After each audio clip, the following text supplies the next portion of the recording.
Assalamualaikum warahmatullahi wabarakatuh. Perkenalkan, nama saya Sandi Kapri Rambe dengan NIM 2011-02-0012, kelas 5 SPIA, dengan mata kuliah Pendekatan Sejarah Politik. Adapun video ini saya buat untuk memenuhi tugas ujian akhir semester. Kedatangan Islam di berbagai daerah Indonesia tidaklah bersamaan. Demikian pula kerajaan-kerajaan dan daerah-daerah yang didatanginya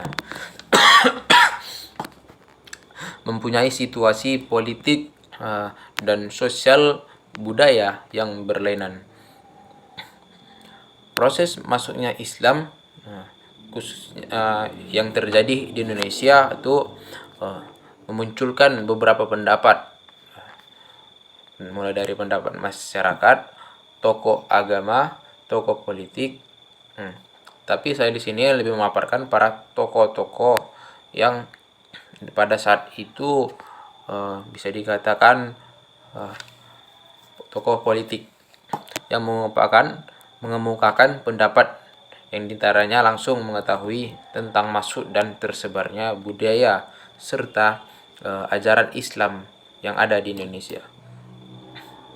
Ada pula yang melalui berbagai bentuk penelitian seperti yang dilakukan oleh orang-orang Barat atau Eropa yang datang ke Indonesia. Karena yang datang ke Indonesia dikarenakan tugas atau pekerjaan yang ditugaskan di pemerintahan Indonesia.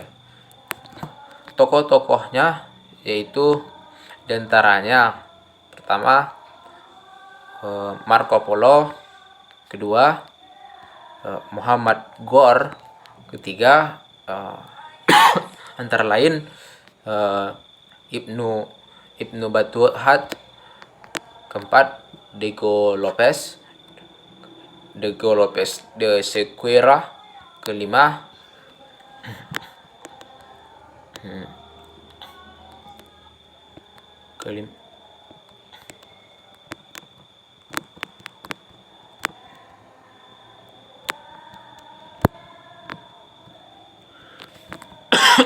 yang kelima itu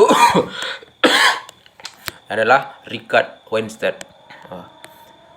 Lalu terdapat sumber-sumber dari dalam negeri yang menerangkan bahwa berkembangnya pengaruh Islam yang di Indonesia, yakni dipengaruhi juga karena penemuan sebuah batu di Leran ataupun Gresik. Ini merupakan salah satu contoh di antara banyaknya contoh yang lain.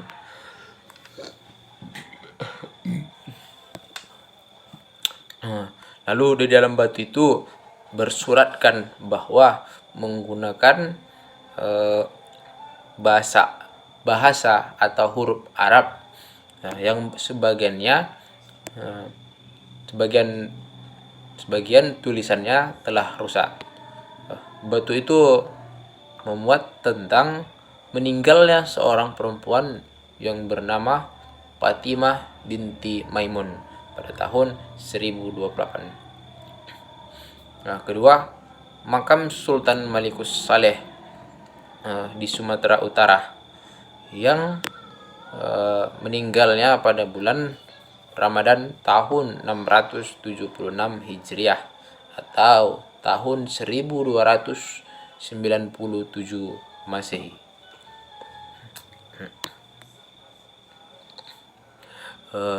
Lalu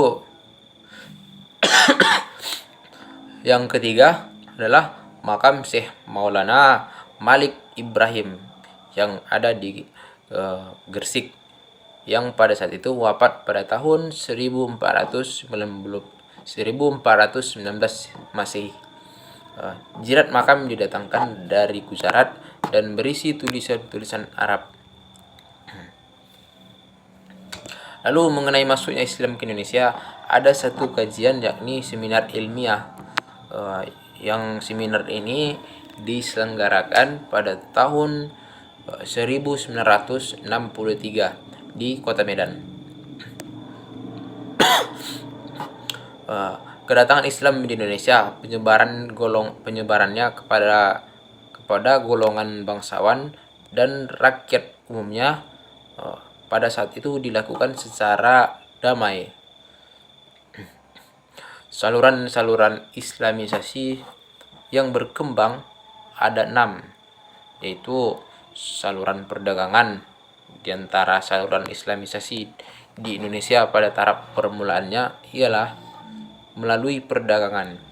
Hal ini sesuai dengan kesibukan lalu lintas perdagangan abad 7 sampai 16. Perdagangan antara negeri-negeri di bagian barat, tenggara, dan timur benua Asia, dan di mana perdagangan Muslim, Arab, Persia, lalu India turut serta mengambil bagiannya di Indonesia.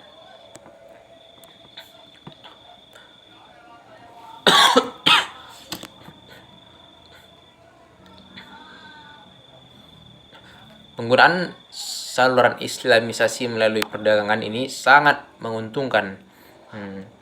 Hal ini menimbulkan jalinan di antara masyarakat Indonesia dan pedagang.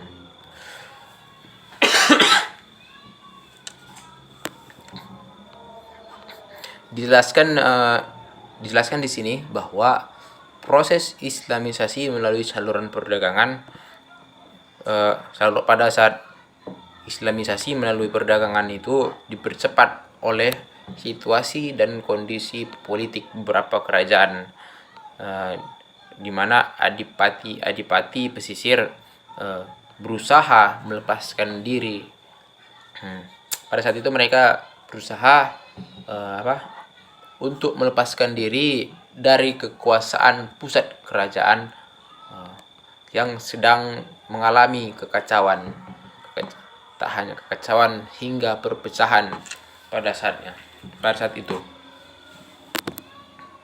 Lalu secara umum Islamisasi yang dilakukan oleh para pedagang maupun aktor politik mungkin dapat digambarkan sebagai berikut.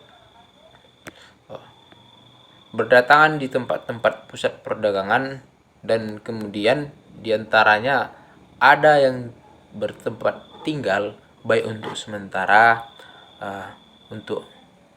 maupun untuk menetap. Lambat laun tempat tinggal mereka berkembang menjadi perkampungan golongan pedagang Muslim dari negeri-negeri asing, itu disebut pejokan. Lalu pedagang-pedagang ini mulai mencari nafkah di daerah-daerah tersebut dan hingga berkeluarga. Lalu terjadilah Islamisasi di daerah-daerah tersebut hingga anak cucu mereka terus mengikuti jejaknya baik di bidang perdagangan, hingga ada yang menjadi tokoh-tokoh besar di daerah tersebut. Saya kira itu saja yang dapat saya sampaikan. Kurang lebih saya minta maaf apabila ada kata yang tidak pada tempatnya. Assalamualaikum warahmatullahi wabarakatuh.